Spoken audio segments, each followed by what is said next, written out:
We are here with Kyle Regensburg, strength and conditioning coach at Millersville University, the first one ever. First full time. First full time.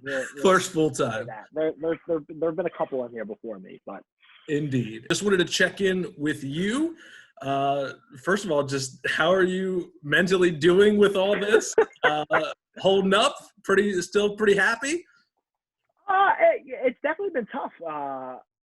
Definitely, if people don't know already, I'm definitely a people person. So being stuck inside and not being really able to get any face-to-face contact with anybody definitely been tough.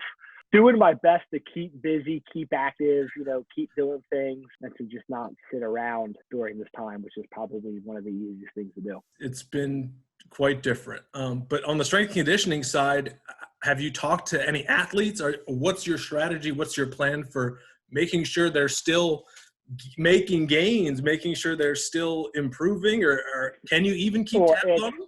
Not really. You can't. So recently that came out, from the NCAA is that, I can send workouts out to student athletes if requested by the student athlete. But after that, I don't know. I can't keep tabs on them. They cannot report back to me or their coaches about what they have or have not been doing. Nothing from an attendance matter, nothing. So really, you just don't know. Luckily enough, I was able to kind of get out ahead of that probably 2 weeks ago. We sent workouts out to pretty much all of the teams for them to be able to do at home, whether it was, a body weight workout where, we asked them to stuff up their book bags with books to use for weights, use the field if they have a field. There were a couple of student athletes that knew had access to a gym still at that point, so they were still able to get in there. They have home gyms, but we were able to kind of get that out early on. But that's probably the toughest thing, is that you just don't know what they can or they cannot, do or what they are doing. We need to, kind of know a lot of that stuff so that we can continue to prepare for the future, because at some point, hopefully athletics will be back and we'll have to get back to training and get back to getting faster and stronger, more conditioned. But it definitely throws a big wrench into making preparation, for the future.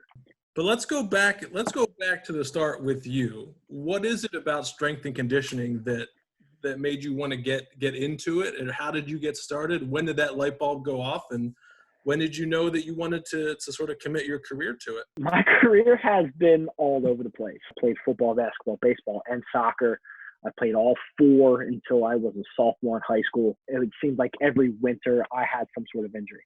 So I stopped playing basketball after my sophomore year because I broke my leg my sophomore year. My junior year, I was doing rehab for my shoulder that I had dislocated. My senior year was therapy for my shoulder that I had surgically repaired. From an injury standpoint, I was kind of always in the athletic training room. And actually, I originally thought I wanted to be an athletic trainer.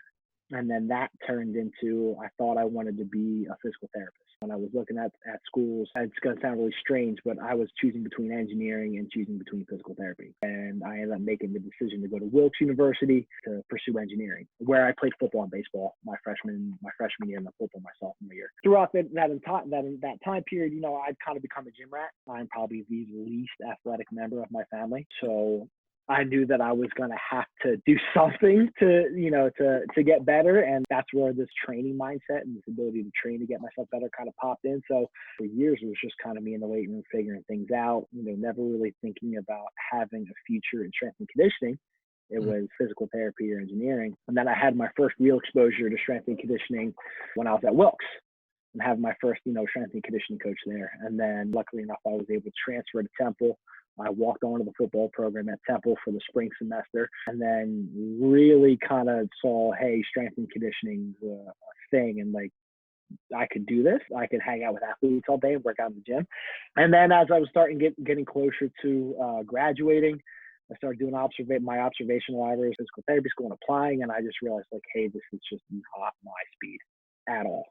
So I completely made the switch over. I started becoming a personal trainer, and for probably the first 2 years after graduating in 2015, I did personal training and I did just general population stuff, and that was about it. I wasn't really getting into the athletics thing until 2016. I took a job as a kind of a performance, coach. Mm-hmm. And I would go into local high schools, local middle schools, help set up strength and conditioning programs. I would work with athletes on the side. And then really just one day it just clicked and I said, hey, I really want to get into collegiate athletics. I think this is where I really want to kind of get back into it. So I emailed every school probably within a 40-mile radius, Pottstown, and just reaching out to coaches and just saying, hey, I really want to do this. I really want to get experience in collegiate strength and conditioning. Can I just volunteer? One coach got back to me, and that was Ryan Saltzman, who used to be at Eastern University, and he gave me my first shot. And then from there, it's been collegiate, athletics ever since. Making that, long story long, I just think I really fell in love with the fact that you kind of get to do it all. Yeah. You do kind of get to do it all. You get to spend, most of the time with the student athletes. It's not just strength and conditioning. It's motivating and trying to be a mentor and trying to be someone there to, to kind of, build up all of our student athletes, because that's at the end of the day, that's what I believe in. I believe in that. My position here is, yes, we're working on physical and athletic, performance measures and all that other stuff. But at the end of the day, it's how can I help make you a better human being? Yeah. And if that's help, building up your confidence or building up your self-esteem or helping anybody out with those things, that's kind of what my goal is to be able to do. Great stuff. Yeah, absolutely. And finally, we'll get you out of here. Just any final advice for anybody struggling in quarantine, any athletes get something? I got my water jugs. I got these guys, do some weight stuff. Any advice on your end for anybody? I think it's stay active. You got your water jugs. If you don't have access to weights, I know everybody's got books. I know you got textbooks. Load up that book bag with textbooks. There's your dumbbell for your goblet squats and your walking lunges. You can press that stuff overhead. You can do so much with when you start getting creative with your water jugs and things like that. I think just try to get outside. That's another big one. Sprint, run, jump. Those are going to be the things that are kind of really important. I think it's easier to stay prepared than it is to get prepared in the future. So the more you do now, the less you're going to have to do to try to get back into shape later on. And then I just think it's, be as active as possible. And even from an eating perspective too, that's something that I just thought about today. And I'm thinking, obviously my levels of activity are not as high because I'm not running around like a crazy person every day. You need to eat 100 chicken breasts a day. Right. I don't, maybe it's only 50, right? But being a little bit more cognizant of, because what happens when you get bored? You want to eat. Right. So, being a little bit aware of, what you're eating and how you're eating, especially during this time of inactivity, is big, and it's something that, like I said, I just thought about and I just realized literally this morning is something important. It's something that's really important. Get out and get active, stay active, walk, run, sprint, jump. If you can lift. If you can't, some body weight stuff with some of the workouts we sent out.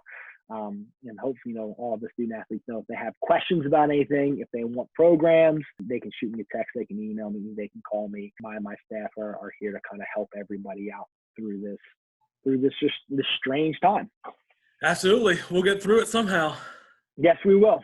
All right. Kyle Regensburg, everybody. Thanks so much for joining You're us. welcome. Thank you. And, stay sane.